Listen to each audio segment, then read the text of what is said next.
सलोनी बहुत ही सीधी और भगवान को मानने वाली थी, लेकिन उसकी सौतेली माँ उसके सीधेपन का फायदा उठाती थी और उस पर बड़े अत्याचार करती थी।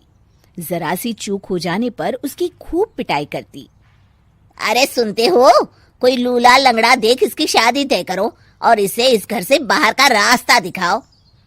सलोनी के पिता जानते थे कि मीना एक चांडाल औरत है, इसलिए वो एक अच्छा घर देख सलोनी की शादी कर देते हैं।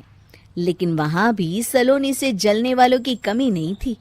सलोनी की ननद निकिता उसे बिल्कुल पसंद नहीं करती थी। सलोनी, बात तो सुनो जरा। जी कहिए। आज शाम को मेरे बॉस खाने पर आ रहे हैं।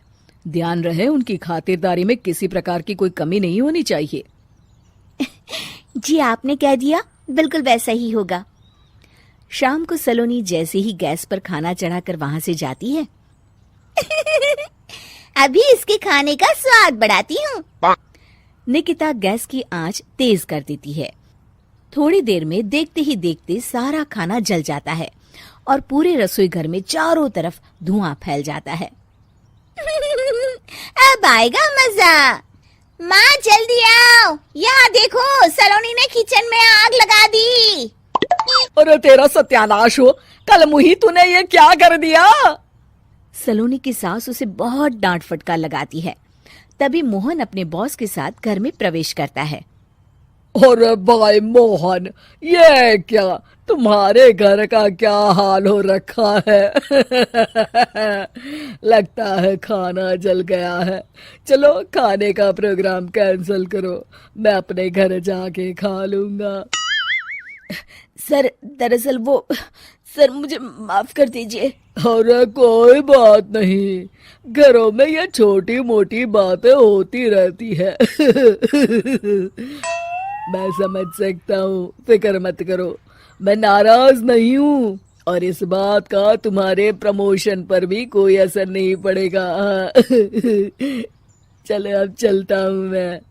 बॉस के जाते ही मोहन सलोनी पर भड़क उठता है और उसे खूब खरी खोटी सुनाता है। भगवान, मेरी माँ तो कहती थी कि अच्छे लोगों के साथ हमेशा अच्छा होता है, फिर मेरे साथ ही बुरा क्यों होता है? आखिर मेरी गलती क्या है?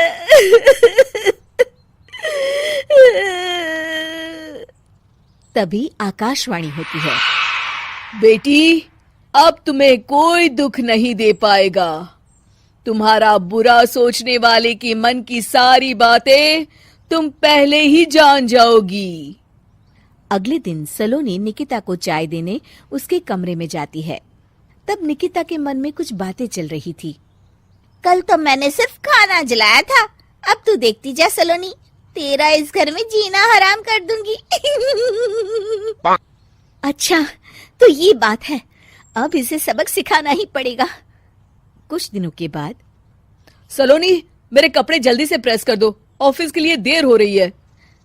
सलोनी मोहन के कपड़ों के पास प्रेस गर्म होने के लिए रख देती है और अपने कमरे में चली जाती है। तभी हॉल में निकिता आती है। सलोनी चुपके से उसे देख रही होती है। आज अगर मैंने ये कपड़े जला दिए तब तो पक्का मेरा भाई इस सलोनी की बच्ची को धक्के मार के घर से बाहर निकाल देगा। अरे तू क्या मुझे निकलवाएगी? महादेव है मेरे साथ। ठहर जा निकिता, आज तो तेरी खैर नहीं। सलोनी अपने पति मोहन को बुला लाती है और निकिता की सारी करतूत दिखाने लगती है। निकिता गर्म प्रेस मोहन के कपड़ों पर रखकर अपने कमरे में चली जाती है। मेरी बहन इतनी बड़ी चालबाज निकलेगी, मैंने तो सोचा ही नहीं था। मुझे माफ कर दो सलोनी, मैं तुम्हें गलत समझ रहा था। मोहन निकिता को बुलाकर उसे खूब डांट फटकार लगाता है। उस दिन के बाद से सलोनी की जिंदगी पूरी तरह बदल जाती है। सलोनी हर किसी के मन की बात सुन लेती थी। दूसरी तरफ निकिता का कोई भी दांव सलोनी पर नहीं चलता था और आखिरकार वो भी सलोनी के आगे घुटने टेक देती है। फिर एक दिन सलोनी की सास की सहेली ममता अपनी बहू कविता के साथ वहां आती है।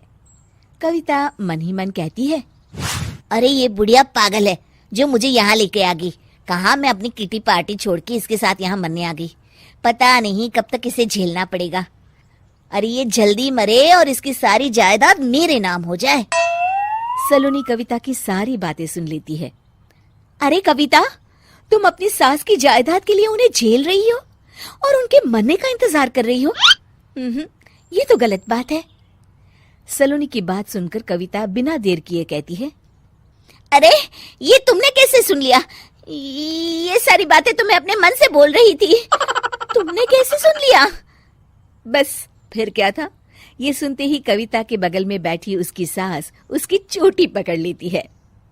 क्यों रे कलमुही, तू मेरे बारे में ये सब सोचती है? मम्मी जी, मुझे माफ कर दीजिए। बड़ी आई मेरी जायदाद लेने वाली, मैं आज ही अपने वकील को बुलाकर सब कुछ छोटी बहू के नाम कर देती हूँ। चल घर चल, आज तेरी अच्छी खबर लेते हूँ।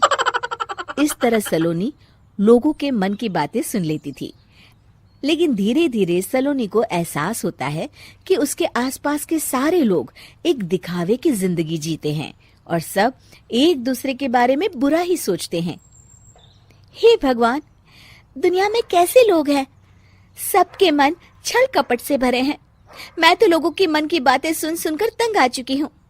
मैं अपनी जिंदगी में अब बहुत खुश हूँ। अब आप मुझसे ये शक्ति वापस ले लीजिए भगवान। इस तरह भगवान सलोनी को दी हुई शक्ति वापस ले लेते हैं और सलोनी एक आम जिंदगी जीने लगती है।